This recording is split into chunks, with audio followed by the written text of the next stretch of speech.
Good morning students. आज हम matrix multiplication करने जा रहे हैं, बहुत ही इंपॉर्टेंट है। थोड़ा सा ध्यान से देखेंगे। वर्किंग रूल्स वो ये कहता है, सबसे पहला रूल, मान लो आपके पास एक ए मैट्रिक्स है, उसका ऑर्डर कुछ भी हो सकता है। मान लो मैंने कहा m इंटू n, आप समझ रहे हो ना मेरी बात को, m इंटू n में कुछ भी आ सकता है। और एक मैट्रिक्स है बी जिसका ऑर्डर है मेरे पास n इंटू में p, ठीक है। और मुझे मल्टीप्लीकेशन करना है a डॉट b। अब एक चीज का ध्यान रखेंगे स्टूडेंट्स, a डॉट b होना जरूरी है, आप इसको b डॉट a नहीं करेंगे। अगर a डॉट b है तो जरूरी नहीं है कि वो b डॉट a भी इक्वल होगा, यानी कि b डॉट a और a डॉट b दोनों ही अलग अलग होंगे। अब यहां से जो सबसे पहली जो चेकिंग कंडीशन आती है वो आपको ये आती है कि जो A के जो नंबर ऑफ रोज हैं, नंबर ऑफ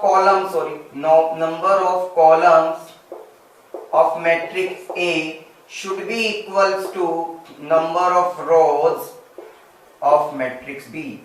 अगर ये कंडीशन मेरी वेरीफाई होती है तो ही मेरा मल्टीप्लिकेशन पॉसिबल है, अदरवाइज मेरा मल्टीप्लिकेशन पॉसिबल नहीं।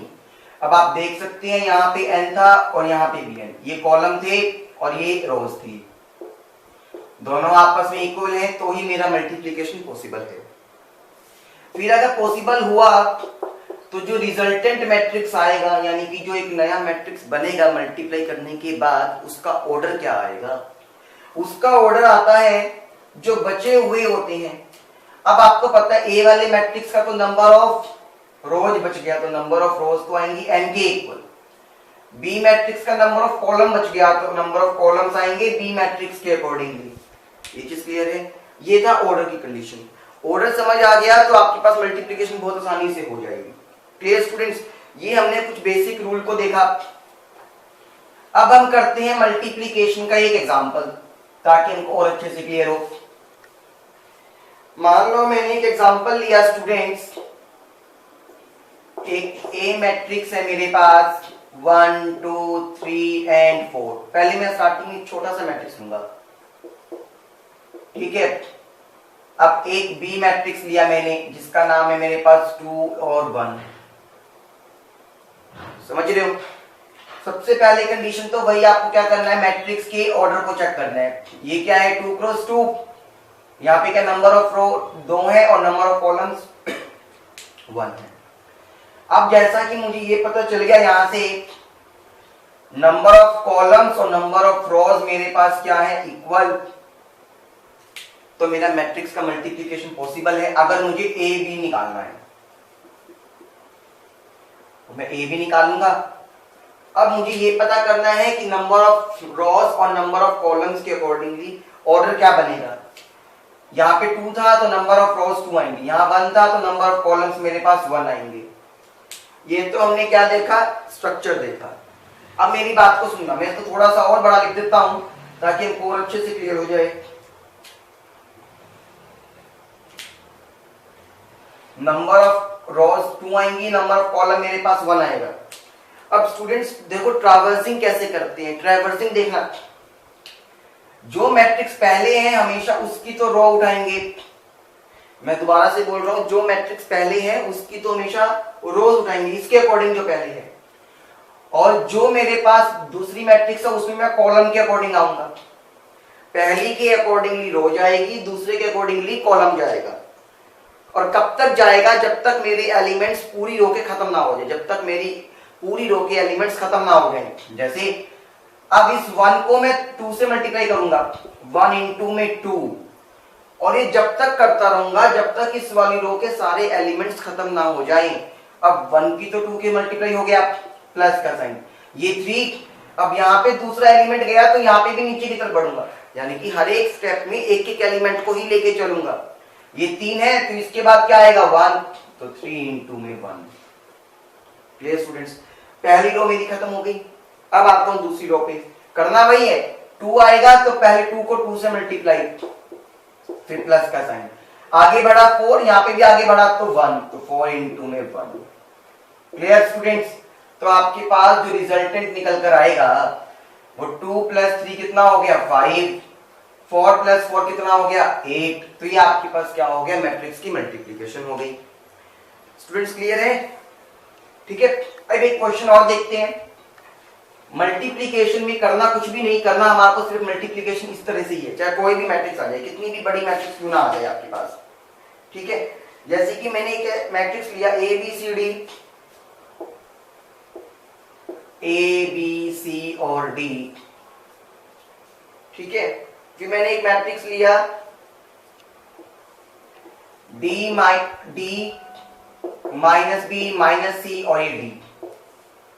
इस तरह से मैंने क्या लिया, एक मैट्रिक्स लिया। मुझे अब इसकी क्या करनी है, देखो कोई साइन नहीं तो मल्टीप्लिकेशन। ये वाला मैट्रिक्स पहले आ रहा है, ये बाद में आ रहा है, तो पहले तो आपको काम यही करना है। इसका ऑर्डर क्या है 2 क्रॉस 2, इसका ऑर्डर क्या है 2 क्रॉस 2। मुझे पता चला इसके कॉलम और इसके रोज क्या है, इक्वल। कॉलम्स और रोज इक्वल है तो मेरे पास काम बन गया। अब मुझे पता चल गया कि मेरे पास मल्टीप्लिकेशन तो पॉसिबल है।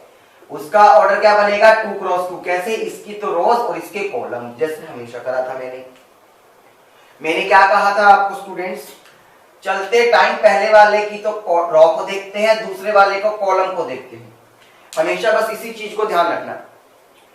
ए यहां से, तो यहां का पहला अक्षर क्या आ गया डी, तो ए इंटू में डी आएगा। कॉलम के अकॉर्डिंग जाना है। यहां पर बी आ गया तो यहां पर कौन आएगा सी के साथ, तो माइनस का बी सी। क्लियर?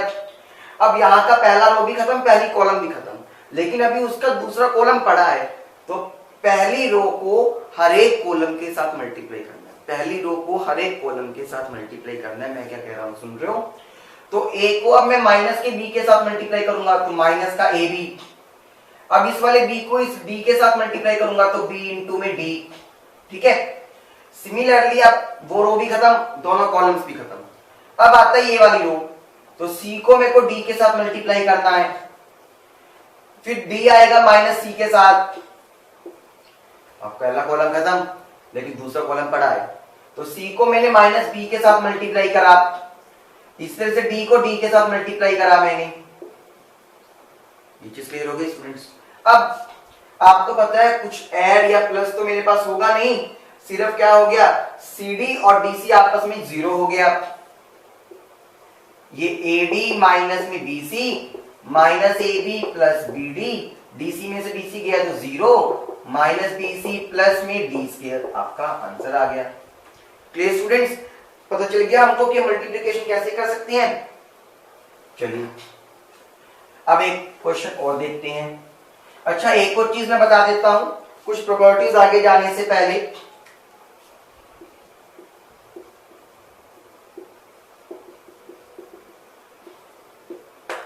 प्रॉपर्टीज आपके पास मैट्रिक्स की कहता है A dot B is not equals to B dot A, therefore not commutative.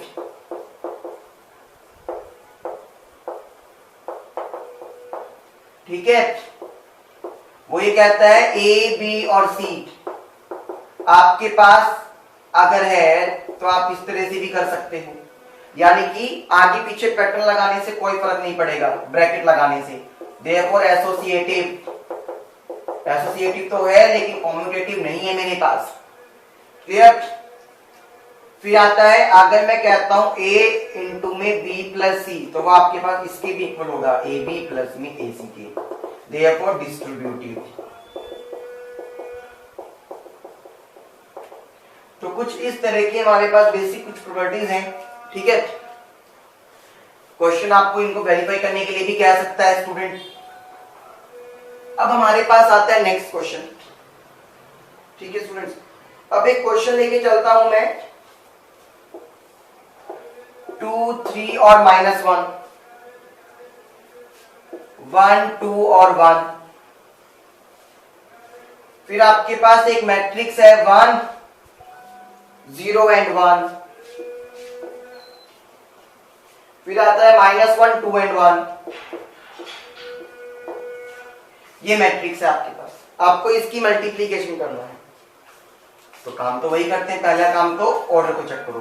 3 रो है 2 कॉलम, 2 रो है और 3 कॉलम। तो मेरे पास क्या हो गया, दोनों के दोनों इक्वल आ रहे हैं, तो इसका मतलब मल्टीप्लीकेशन तो पॉसिबल है मेरे पास। जो ऑर्डर बनेगा वो 3x3 का बनेगा, तो इसमें थोड़ा सा बड़ा मैट्रिक्स बना लिया मैंने, क्योंकि यहां से भी 3 आया और कॉलम भी 3 आए। ठीक है, काम वही करना है, इसकी रो लेके चलनी है, इसके कॉलम लेके चलने होते हैं स्टूडेंट्स, बस ये ध्यान रखना। जब तक चलते रहे, जब तक खत्म ना हो जाए। इस 2 को मैंने 1 से मल्टीप्लाई करा तो 2 आएगा, इस 1 को -1 से करना पड़ेगा, तो ये माइनस का 1 आ गया, पहला कॉलम आ गया पहली रो का। इस 2 को इस 0 से मल्टीप्लाई करूंगा तो 0 आएगा, 2 इंटू में 0 मैं लिख भी देता हूं। 1 को मैंने 2 से करा तो क्या आ जाएगा, 1 इंटू में 2। क्लियर? इस 2 को 1 से किया तो क्या होगा, 2 इंटू में 1, फिर इस 1 को 1 से किया तो 1 इंटू में 1। Clear students? इस 3 को 1 से करूंगा, फिर इस 2 को -1 से। समझ रहे हो ना? जो रो चलती जाएगी उसके साथ एलिमेंट्स बढ़ता जाएगा। 3 को 0 के साथ, प्लस इस 2 को इस 2 के साथ, अब इसी रो को उस कॉलम के साथ, यानी कि हर एक रो को हर एक कॉलम के साथ करना मैंडेटरी है, ये ध्यान रखना। समटाइम्स स्टूडेंट्स किसी चीज में गलती करते हैं। ठीक है, फिर -1 को 1 से करूंगा, 1 को -1 से कर दिया, -1 को 0 से करूंगा, इस 1 को 2 से कर देंगे, ऐसी -1 को 1 से करेंगे और 1 को 1 से। समझ आ रही है स्टूडेंट्स मेरी बात? ठीक है, अब मेरी बात को सुनना। 2 में से 1 गया 1, 2 को 0 से करोगे तो 0, और फिर क्या आ गया 2, 2 1 2 1 2 प्लस 1 कितना आ गया, ये 3, 3 में से 2 चला गया ये 1, ये 0, और ये कितना रह गया 4, 3 और 2 कितना हो गया ये स्टूडेंट्स 5, -1 क्या माइनस का 2 आ जाएगा, ये 0 और ये क्या रह गया 2, -1 और 1 तो 0। Clear students? हम इस तरह से क्या कर सकते हैं, हमारे पास मल्टीप्लीकेशन कर सकते हैं। ये सबको क्लियर हो गया? चलिए आगे एक एग्जांपल और देखते हैं।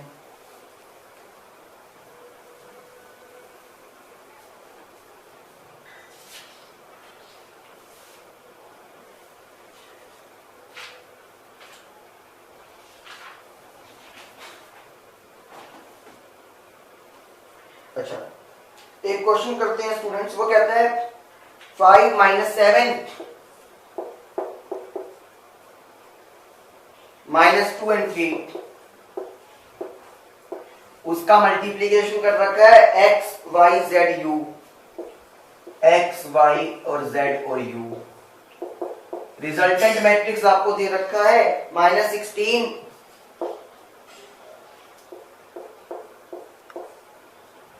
-7 +7 -6 और 8, ये दे रखा है आपको।